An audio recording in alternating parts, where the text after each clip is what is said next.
darurat sampah Banjarmasin, latar belakangnya apa Pak? Partisipasi masyarakat Banjarmasin ini sudah bagus. Terkesan pemerintah daerah ini tidak hadir kota Banjarmasin ini kan. Apakah tidak ada uang? Tidak mungkin. Ini jangan janji-janji politis saja kan gitu ya. Jangan sekedar turun melihat saja, tapi aksinya bagaimana? Tapi kan muncul di media sosial, oh mereka hadir. Kehadiran itu kan bukan menyelesaikan masalah. Kalau berlarut-larut, jangan berani-berani janji-janji begini jadi wali kota. Siapapun walaupun dia baru berumur beberapa hari jadi wali kota, ini adalah amanah, itu harus dia pertanggungjawabkan. Sudut pandang pian bujur, ulun kada salah. Bismillahirrahmanirrahim. Assalamualaikum warahmatullahi wabarakatuh. Oke, netizen Banua. Nah, pertemuan pulang kita ketemu di acara kami Sudut Pandang. Di sini kan untuk menghindarkan miskomunikasi, misunderstanding, misinterpretasi. Kita di awal nih disclaimer dulu bahwasanya program ini bukan justifikasi di sini loh sudut pandang ini loh yang benar atau menyudutkan sudut pandang lain yang salah. Tapi di sini hanya memperkaya khazanah pengetahuan kita, wawasan kita sebelum kita mengambil kesimpulan. Layaknya orang buta yang bijaksana tentunya tidak menyimpulkan gajah itu pipih dan melingkar, tapi dia akan meraba lebih luas untuk menemukan konklusi apa itu gajah. Itu juga sudut pandang untuk kita. Hadir bersama kita hari ini tokoh luar biasa.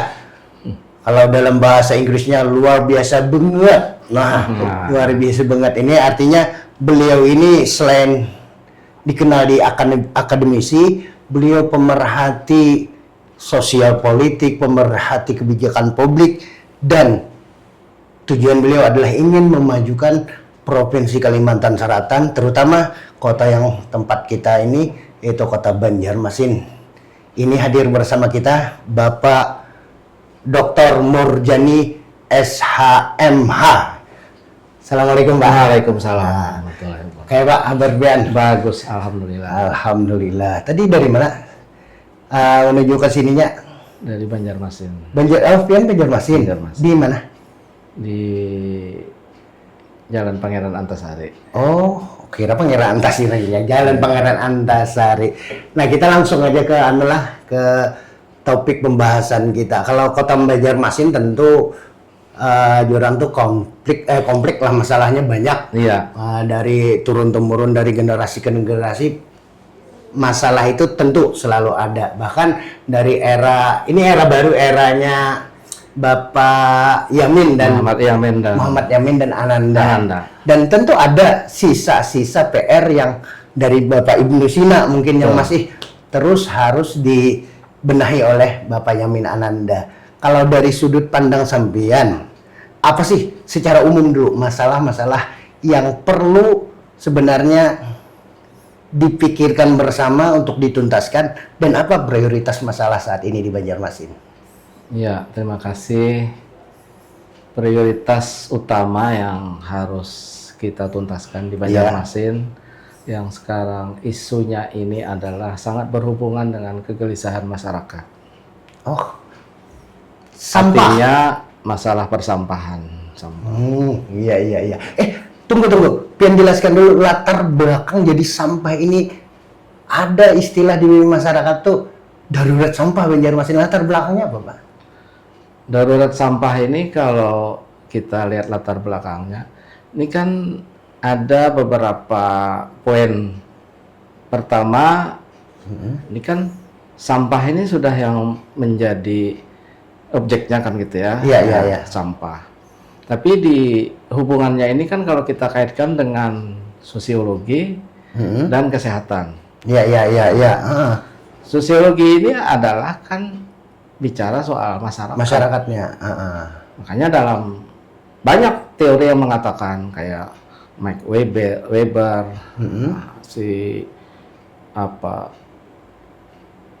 Sales, Iya. ada juga banyak pakar-pakar itu ya, sosiologi. mengatakan ini kalau bicara sosiologi bicara hubungan antar manusia kan, Iya. kelompok-kelompok yang ada di masyarakat itu Iya, ya. iya, iya. Nah, kita melihat di sini hadir kalau kita bicara masalah sampah, bicara masalah sosiologi, bicara masalah kesehatan.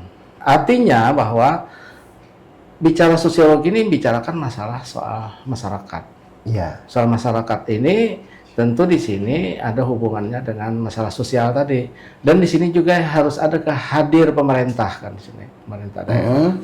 Nah, dari filosofi sampah itu kan, sampah inilah sisa buangan atau limbah yang tidak terpakai lagi. Iya. Itu kan intinya Ya, intinya itu yang terpakai sudah lagi. tidak terpakai Nah, dibuang. Tapi masih dapat didaur ulang menjadi barang yang bermanfaat. Ya, sampah tertentu. Sampah tertentu. Nah, jadi barang atau benda yang tidak dibuang karena tidak terpakai lagi, yang dibuang tidak terpakai lagi banyak kan? Iya. Kita lihat ada rongsokan, Iya. ada besi-besi, ada Plastik. buangan-buangan sampah plastik-plastik, banyak kan? Botol-botol dan sebagainya. Sampah rumah tangga, Iya. sampah ini ya. Kalau kita lihat dari sisi Sosiologi tadi. sosiologi tadi, partisipasi masyarakat Banjarmasin ini sudah bagus terkait dengan sampah ini, partisipasi. Kalau kita lihat, Iya. artinya di titik-titik tertentu sampah tuh tumpukannya bertebaran, Iya. sangat banyak kan? Iya, iya, iya. Misalnya di Jalan Petra, Iya. di Meluber sampai ke jalan. meluber sampai kan. Ini menunjukkan partisipasi masyarakat tuh tinggi, Pak. Masyarakat ini kan luas, dari desa, Iya. desa, kelurahan, sampai Kelurahan, kecamatan. Mungkin ada titik-titik ditumpukan sampah tuh di sana. Sistem kalau dari RT per RT itu sudah ada yang mengelola kan gitu. Iya. Ya. Akhirnya sampailah Ke TPS yang terdekat. terdekat itu banyak. Nah di sini kalau kita lihat partisipasi masyarakat itu sudah bagus. Ini hanya partisipasi dari pemerintah daerah. Kehadiran pemerintah Daerah yang mengelola ini yang lemah ini yang lemah. Ini sebenarnya intisarinya di situ yang lemah. Nah, padahal pemerintah daerah ini kan misalnya seorang wali kota kan, kita mengambil 10 tahun kepemimpinan wali kota terdahulu kan. Iya. Kota Baiman, Barasi dan nyaman. Barasi dan nyaman nih kalau kita lihat dari segi ikonnya itu ya, kota itu harus bersih kan? Iya. Nyaman. Iya, sinkron dengan slogannya. Dengan slogan. Artinya ini tidak sinkron dengan slogan. Apakah selama 10 tahun itu janji politik saja yang digaungkan? Iya. Begitu berakhir, ini semacam bom waktu gitu ya? Semacam bom Tapi kan pernah Banjarmasin Adipura. Kan seharusnya jangan meninggal image yang seperti ini di sisa-sisa terkesan ya. Iya. Terkesan pemerintah daerah ini tidak hadir, Kota Banjarmasin ini kan. Iya. Tidak hadir di sini. Kenapa? Ini kan dalam beberapa bulan ini persoalan sampah ini yang menjadi booming sekali. Iya, di mana-mana. Oh, darurat sampah. Jadi sebenarnya seorang wali kota itu kan punya aparatur perpanjangan tangannya, dinas-dinas kan? Iya. Ada dinas lingkungan hidup, ada dinas kebersihan, ada dinas kesehatan, banyak yang lain. Dan itu kemana topoksi itu sekarang? Apakah tidak ada uang? Tidak mungkin. Program dinas kebersihan lingkungan hidup itu banyak sekali pendanaannya setiap tahun kan?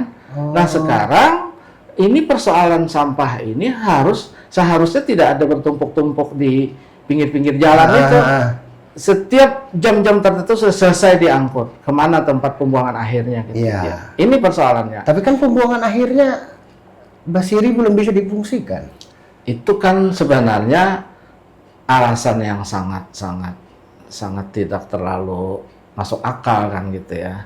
Jadi tapi banyak masyarakat yang menelan alasan itu. Oh iya udah. Tapi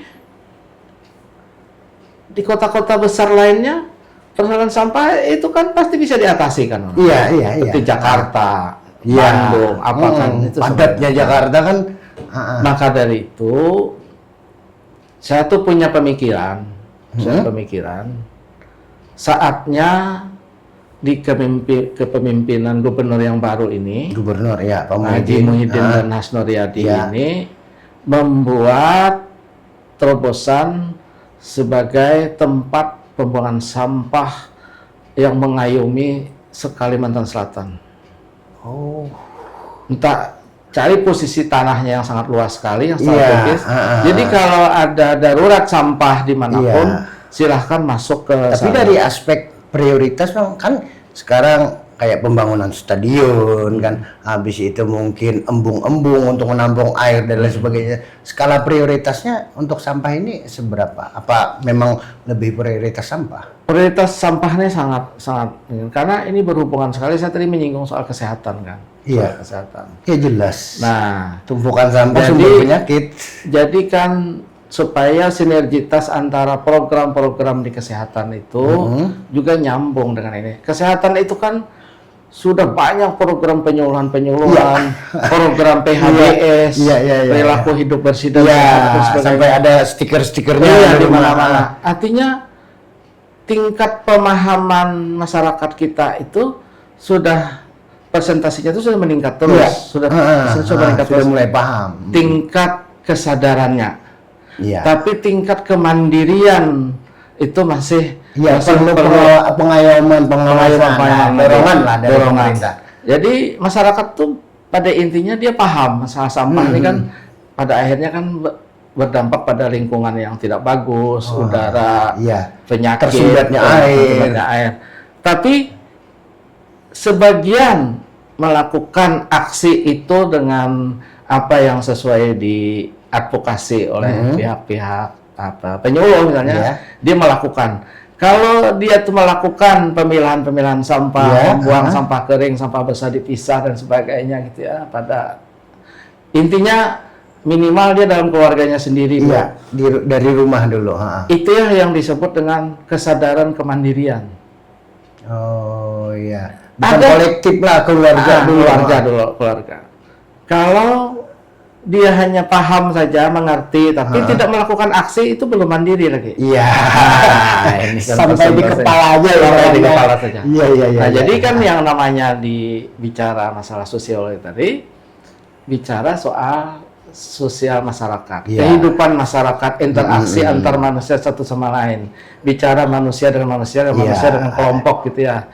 Dimulai dengan lingkungan keluarga sendiri mengatur persampahan. Tapi biasanya kalau persampahan secara anggap di komplek atau di RT atau di kelurahan itu biasanya swadaya.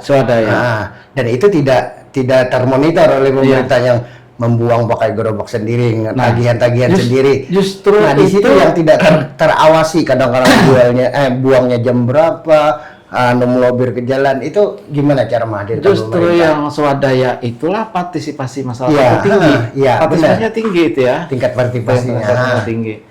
Artinya tumpukan-tumpukan sampah yang sudah berhari-hari tidak diangkat belum diangkat. Ini sebenarnya abai pemerintah, tidak hadir di situ.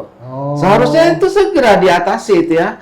Tidak ada alasan pemerintah daerah itu Kota Banjarmasin itu nggak ada dananya, itu bukan alasan itu. Kurang angkutan. Tidak ada alasan juga. Kan masa nggak punya perencanaan daerah ya orang? Jadi komisi terkait di DPR juga segera juga ini menyuarakan juga kepada eksekutif di Kota Banjarmasin ini untuk perannya. Komisi terkait itu supaya sampah ini prioritas. Kalau memang tidak prioritas dan diatasi itu akan tambah parah Kota Banjarmasin itu kan. Jadi di saat pembahasan anggaran betul-betul dievaluasi. Yang tidak penting tuh kurangi, tambahkan ke pengelolaan sampah aja uangnya itu ya. Jadi mereka kan perwakilan sebenarnya dari masyarakat dan keluhan masyarakat saat ini sampah. Apa gunanya ada Musrenbang Kota, Musrenbang pembahasan di DPR. Ini reses pun kadang-kadang masyarakat keluar sampah ini. Ke depan ini bahwa di kalau tidak salah visi misi wali kota terpilih ini kan, ya Muhammad Yamin dan Ananda, ada di poin 19 dia untuk bebas biaya sampah dan kebersihan sampai RT itu ya. Pak, ini bukan hal semata. Ini janji politik. Ini kan yang harus Nah, ini kan sudah bisa dasar untuk menjawab, mengatasi persoalan-persoalan ini jangan sampai terulang lagi masalahnya. Sekalipun urutannya itu nomor 19, bisa diprioritaskan naik ke atas. Kalau keadaan memanggil itu kan. Jadi ini jangan janji-janji politis saja kan gitu ya. Nah, jadi sebelum terpilih. Nah, ini persoalan-persoalan di Kota Banjarmasin harus segera diatasi. Kalau jadi dalam waktu dekat ini Bang, apa sih yang memang harus, kan kita lihat di media sosial, di berita-berita online, di TV itu wakil wali kota itu turun langsung ke tempat pemungutan sampah yang pinggir-pinggir jalan itu kan menandakan mereka hadir. Ya. Ini kalau menurut sampean langkah-langkah yang memang diprioritaskan di awal oleh pemerintah kota ini apa sih? Disinilah ujian dari wali kota terpilih dan wakil terpilih ujiannya. Jangan sekedar turun melihat saja, tapi aksinya bagaimana? Tapi kan muncul di media sosial, oh mereka hadir. Kehadiran itu kan bukan menyelesaikan masalah. Aksinya apa? Seharusnya aksinya dia segera dalam 1x24 jam rapat cepat kilat koordinasi dengan perpanjangan tangannya dinas lingkungan hidup, dinas kebersihan. Tapi kan ada mekanisme Pak untuk penentuan anggaran ini, untuk keputusan. Persoalan itu, anggaran itu masih bisa talangan-talangan dulu, atasi dulu. Bisa gitu. Bisa. Inilah tugas wali kota. Jadi wali kota itu bukan persoalan menunggu petunjuk saja. Dia harus cepat mencari inovasi pergerakan bagaimana mengambil keputusan yang tepat gitu ya. Kalau berlarut-larut, ya jangan berani-berani janji-janji begini jadi wali kota gitu. Iya.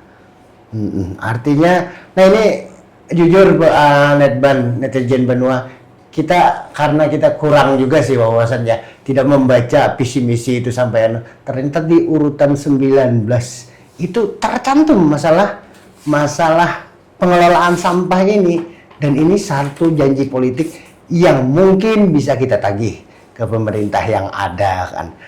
Untuk selain itu, kalau untuk budaya kultur masyarakatnya sendiri apa sih yang perlu dikoreksi Pak? Kalau kultur budaya masyarakat Kota Banjarmasin, kita kan bicara sosiologi itu bicara soal kultur, bicara soal budaya, bicara soal tradisi, bicara soal perilaku, bicara soal tingkah laku dan sebagainya, dan interaksi. Itu kan kalau kita budaya.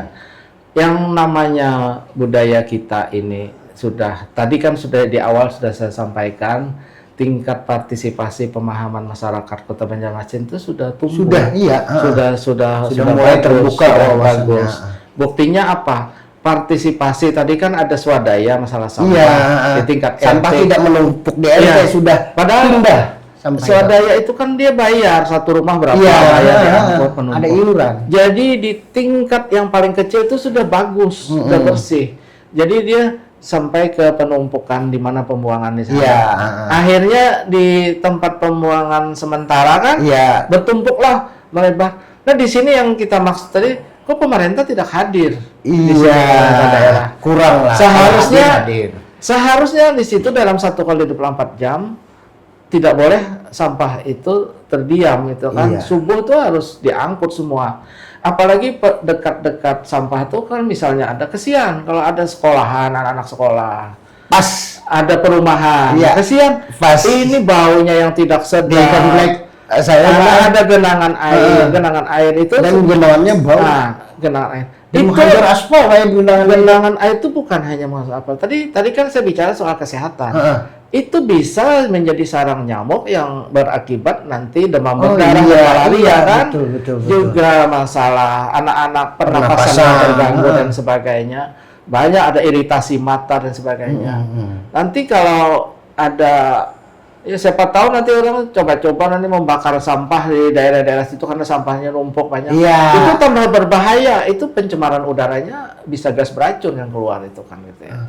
Tapi kan niatnya mengurangi di Tapi tempat ada sementara. Jadi kan habis terbakar dia lebur di tanah. Itu akibatnya karena pemerintah tidak hadir gitu. Iya, ngambil ibaratnya kesimpulan sendiri, mengambil langkah sendiri untuk mengurangi yang di TPS. Makanya ada kan program Banjarmasin Maju Sejahtera yang karena di situ nomor 19 itu Kota Banjarmasin bebas biaya sampah dan kebersihan di setiap RT. Ini janjinya. Jadi bagus kebersihan RT, tambah bagus lagi. RT-nya kan sudah swadaya sampah. Tambah lagi kebersihan, ada biaya sampah gratis. Wah, ini tolong ya Pak Wali Kota terpilih yang baru, Wakil Wali Kota tolong diperhatikan nih aspek nomor 19 ini kan. Dan ini saatnya kondisi sedang memanggil. Jadi pertanyaan besar kita, apakah Banjarmasin ini sudah darurat sampah? Ya kan, misalnya gitu ya. Tentu, karena kalau melihat dari tumpukan-tumpukan tadi bisa dikatakan itu adalah kondisi volume sampah yang ada melebihi kapasitas daya tampung pembuangannya. Melebihi kapasitas. Kalau melebihi kapasitas itu sudah jalan, seharusnya di jalan umum ini untuk memudahkan kendaraan bermotor lewat sudah terpakai untuk menampung sampah yang meluber. Ini bisa dalam masuk kategori darurat sampah sudah Banjarmasin. Dan itu banyak Pak. Nah itu mengganggu aktivitas. Nah kalau dipertanyakan apakah Banjarmasin darurat atau tidak, sudah dijawab nih. Indikatornya salah satunya kalau sudah banyak tempat pembuangan sementara itu meluber ke jalan, mengganggu jalan, itu sudah masuk darurat di sana. Karena menggambarkan pencemaran lingkungan karena penumpukan sampah tadi. Jadi bisa kita katakan darurat sampah, bisa kita katakan pencemaran lingkungan sudah kan. Sudah masuk pencemaran lingkungan. Nah, jadi ini pemerintah Kota Banjarmasin harus hadir. DPR yang terkait juga harus proaktif, harus peduli terhadap ini ya. Jadi DPR kan dipilih mewakili suara rakyat aspirasi. Tolong juga ditiupkan trompetnya supaya eksekutif ini bisa lebih kuat untuk semua ini. Artinya masyarakat tidak menutup diri atau ada kembali harapan masyarakat di DPR itu kan muncul. Kadang-kadang ada sudah yang muncul antipati. Ngapain lagi kan berharap dari DPR. Silakan minum dulu. Narasumber kita kan ini rotinya Pak, ini dari roti sobek Banjarmasin. Nah, tapi Banjarmasin sobek, malah harusnya roti apa? Sobek itu bahasa Banjarnya apa? Roti rabit. Silakan Pak, dirasa inilah untuk buka atau untuk sahur nih mantap benar nih. Manis-manis kan, buka yang manis-manis. Monggo Pak, nih minum juga nggih. Silakan Pak. Nah, pemirsa Netban, netizen Banua, kita sudah mengupas. Artinya, kalau saya pribadi sih sedikit agak kurang sepakat kalau tidak hadir. Tapi kehadirannya memang masih belum maksimal. Malah mungkin sekedar hadir aja. Jadi kita minta pemerintah kota untuk lebih prioritas lagi hadir karena keadaan sudah memanggil. Dan masyarakat jangan sampai menunggu masyarakat. Oh, di sini banyak montaber, di sini banyak yang gangguan pernapasan di sini karena melubernya sampah ke pinggir jalan. Dan kita minta dari narasumber kita, pemerhati kita ini untuk memberikan closing statement lah atau konklusi lah dari pembicaraan kita hari ini. Apa yang memang langkah-langkah yang harus dilakukan, sinergitas antara pemerintah kota, DPRD, tentunya kita sebagai masyarakat yang secara langsung bersentuhan dengan sampah itu. Nah, silakan Pak Murti. Ya, terima kasih. Jadi ini adalah satu PR dari kita, tidak bicara soal kepemimpinan terdahulu kan. Iya, iya. Kita bicara kenyataan fakta Ya, di fakta lapangan lapangan. saat ini. Sehingga siapapun walaupun dia baru berumur beberapa hari Ya, jadi wali kota, ya. ini adalah amanah, itu harus dia bertanggung jawab. Segera. Dia harus bertanggung jawab soal itu dan memprioritaskan jangan sampai kegelisahan masyarakat Kota Banjarmasin ini, persoalan sampah ini menjadi persoalan-persoalan seolah-olah jangan sampai merembet kemana-mana. Iya. Jadi supaya ada ketenangan, supaya ada jaminan, supaya Ya. ada ini. Karena sampah kalau dibiarkan itu akan menimbulkan bermacam-macam Banyak penyakit, masalah, banyak. penyakit. Yang kedua juga terkesan Kota Banjarmasin ini kota yang terkotor gitu kan. Iya. Nah, yang ketiga juga ini sangat mengganggu sekali dengan aktivitas masyarakat kita di Banjarmasin. Orang aktivitas bekerja, anak Iya. sekolah, dan juga masyarakat, lingkungan Iya. perumahan dan sebagainya. Nah, yang berikutnya juga segera dipikirkan alternatif tempat pembuangan akhir gitu ya. Iya. Pembuangan akhir. Ini jangan terlambat lagi berpikir, ya, harus berpacu dalam waktu. Gitu. Iya. Sekalipun dalam kondisi darurat apapun, karena ini sudah kita darurat sampah, Iya. kalau darurat anggaran itu sudah dipikirkan talangan-talangan Iya. anggaran. Gitu ya. Dan Stakeholder lah dilibatkan. tambahlah tenaga kebersihannya, tenaga kebersihan dengan sampah. Mobil operasional kalau memang kurang harus ditambah gitu ya.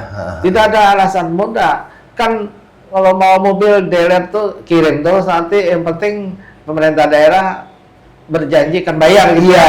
Nah, soal itu baru dipikirkan nanti bagaimana nanti sampah yang banyak yang sudah dibuang di tempat pembuangan akhir itu, bagaimana nanti pengelolaannya supaya bisa bermanfaat daur ulangnya gitu ya. Nah, seperti di kota-kota besar lainnya ada yang dijadikan seperti batu bata, iya. dijadikan papan-papan ini yang Iya. keramik yang ini dan sebagainya. Jadi ini bisa bermanfaat gitu. Ada dijadikan pupuk, ada dijadikan Iya. macam-macam lah untuk ini kan. Biogas. Nah, biogas dan sebagainya. Jadi itu harus ke sana arahnya, harus memikirkan Iya, gitu ya. iya. Dan kalau memang ini juga pemerintah daerah, Gubernur Haji Muhyiddin itu harus membuat tempat pembuangan atau pengolahan sampah terbesar gitu ya. Iya, Jadi iya. kalau ada daerah-daerah yang darurat sampah dan tidak Iya. ada tempat, kirim ke ada sana alternatif yang memang alternatifnya. itu bukti kehadiran Bukti pemerintah kehadiran provinsi. daerah, provinsi. Nah, untuk Dan masyarakat itu sudah beberapa di kota besar, seperti apalagi di negara-negara lain itu sudah model-model begitu modelnya. Oh, Jadi memang, sistemnya itu terkoneksi itu Iya. ya, satu tempat yang tempat yang lebih atas jadi atau tingkat sampah yang ada di itu bisa menambah nilai PAD, nanti ada termanfaatkan, Iya. bisa didaur ulang, ada mesin-mesin yang canggih dan sebagainya gitu ya. Iya, untuk mengolah Mengolah sampah itu. menjadi barang yang bernilai gitu Iya, ya. iya, iya. Nah, itu ya. Oke, terima kasih Pak Murjani. Intinya di sini kan kita memberikan salah satu sudut pandang, dan ini jadi salah satu alternatif sebelum mengambil solusi. Tapi pesan daripada narasumber kita, jangan berleha-leha lagi. Walaupun ini alternatif solusi, tapi waktu dan kondisinya sedang mendesak kita untuk menuntaskan masalah sampah. Mudahan didengar oleh pemangku kebijakan yang ada. Kita tidak di sini memvonis yang benar yang salah, tapi kita mencari jalan titik temu yang lebih baik agar menjadi solusi yang lebih cepat dan masyarakat tidak sampai menerima efek daripada sampah-sampah yang memberi penyakit dan lain sebagainya. Terima kasih banyak Pak Murjani. Sama-sama. Mudah-mudahan bermanfaat. Nah, Terima kasih. kami Sanet Ban, kita jumpa lagi di episode berikutnya. Inilah sudut pandang Pian Bujur Ulun Kada Salah. Assalamualaikum warahmatullahi wabarakatuh. Sudut pandang Pian Bujur Ulun Kada Salah.